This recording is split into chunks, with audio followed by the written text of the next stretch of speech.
उडेरोलाल समूरी सिंध जियां उडेरोलाल विलेज में भी सुलेमान डाहिरी ऐं इशफाक अहमद मोरोजो जी अॻवानी में अटक पेट्रोल पंप उडेरोलाल खां हज़ारे माण्हुनि सां गॾु जुलूस जी सूरत में बाईपास उडेरोलाल खां थींदे जंहिंमें केतिरनि ई माण्हुनि क़ौमी गीतनि ते डांस ऐं टेबलोस पेश कया। जंहिंखां पोइ अॻवाननि तरफ़ां दरगाह उडेरोलाल ते चादर चाढ़े सिंध ऐं पंहिंजे मुल्क पाकिस्तान जे अमन ऐं तरक़ीअ लाइ दुआऊं घुरी वयूं। इन मौक़े ते रैली में मौजूद माण्हुनि मीडिया सां ॻाल्हाईंदे चयो त सिंध धरती असांजी माउ आहे। असां दुश्मननि खे इहो चवणु था चाहियूं त हीउ ॾिहाड़ो असां मल्हाए दुश्मननि खे ॾेखारियूं था त जेको बि सिंध ॾांहुं मेरी अखि खणंदो उनजी अखि कढी वेंदी। असांजी सिंध औलियाउनि ऐं पीरनि फ़क़ीरनि जी धरती आहे। असां त धारियुनि खे बि दिलनि में जॻहियूं ॾिनियूं आहिनि। असां पंहिंजो कल्चर डे मल्हाए रहिया आहियूं। उन हिसाब सां असांखे महसूसु ईअं पियो थिए त सिंध असांजी आज़ादु आहे। बाक़ी ॿाहिरि करे वञी कंहिं शहर में या कंहिं सिस्टम में वञूं था त उते असांखे ईअं थो लॻे त असांजी सिंध आज़ादु न आहे।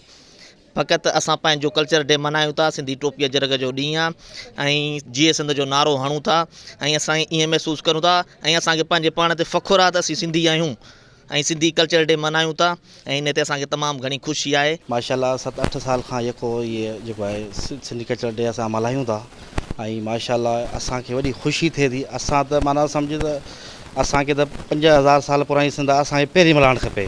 असांजो बसि माना माहौल जे हिसाब सां हाणे माशाल्लाह इन्हनि मल्हायो आहे।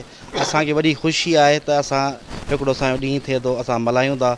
उन में असांजा हर क़ौम जेका सिंध में रहे थो पोइ उन में महाजर बि आहिनि जेका बि आहिनि जेको ॿियूं कास्टूं वग़ैरह आहिनि हिंदू बि आहिनि असां सां गॾु मुस्लमान बि आहिनि त माशाल्लाह असांखे वॾी ख़ुशी थींदी आहे त सभु असीं गॾु हिकिड़े ॾींहं ते थियूं था इन लाल साईं जी दरगाह ते आया आहियूं ऐं इनशाला असां जेको आहे लाल साईं जी दरगाह जी दुआ घुरी आहे ऐं इनशाला सिंध जा इहे वेड़ा सदाईं वसंदा रहंदा। माशाल्लाह अॼु जहिड़ो ईद जो ॾींहुं हुजे ऐं ख़ुशी आहे सभिनि में।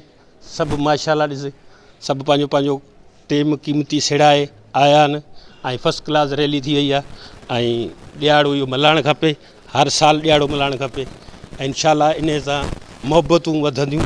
सभिनि में जेके बि सिंध में रहण वारा आहिनि सभु पंहिंजा भाइर आहिनि। मज़ीद ख़बरनि ऐं तफ़सीलात लाइ विज़िट कयो असांजी वेबसाइट www.awamiNewsHD.com ऐं ॾिसंदा रहो अवामी न्यूज़ HD।